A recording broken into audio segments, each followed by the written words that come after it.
Idinaan ni Rob Gomez sa social media ang paulit-ulit na paghingi ng sorry sa dating partner na si Shyla Ribortera.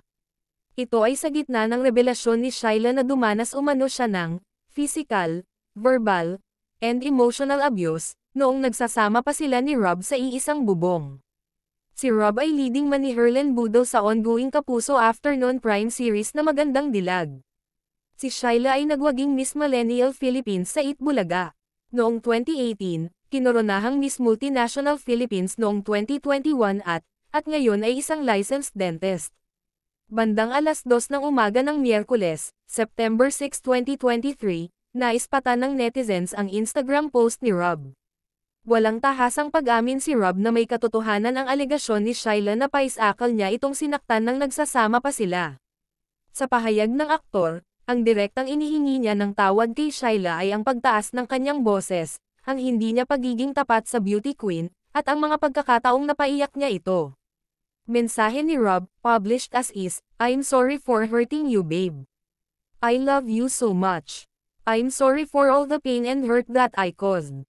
For raising my voice. For not being honest and not reassuring you that I am yours. I'm sorry for everything. I'm sorry for all the tears and sadness. It pains me so much not being with you and our daughter. I never wanted this to happen. And it's all my fault. You are important to me. I miss you and Amelia so much.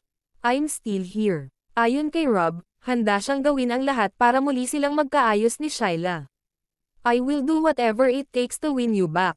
I know that I have no right to ask for your forgiveness, but I hope that you can find it in your heart to give me another chance to make things right.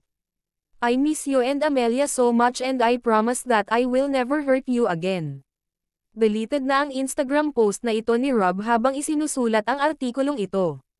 Ang hindi pag-amin ni Rob tungkol sa relasyon nila ni Shyla at pagkakaroon nila ng 8-month-old daughter na si Amelia ang mitya ng hiwalayan sa pagitan ng couple.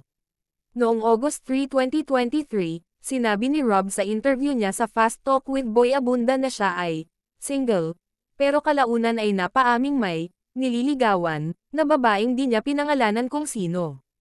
August 4 nang isa publiko ni Shyla na may anak sila ni Rob.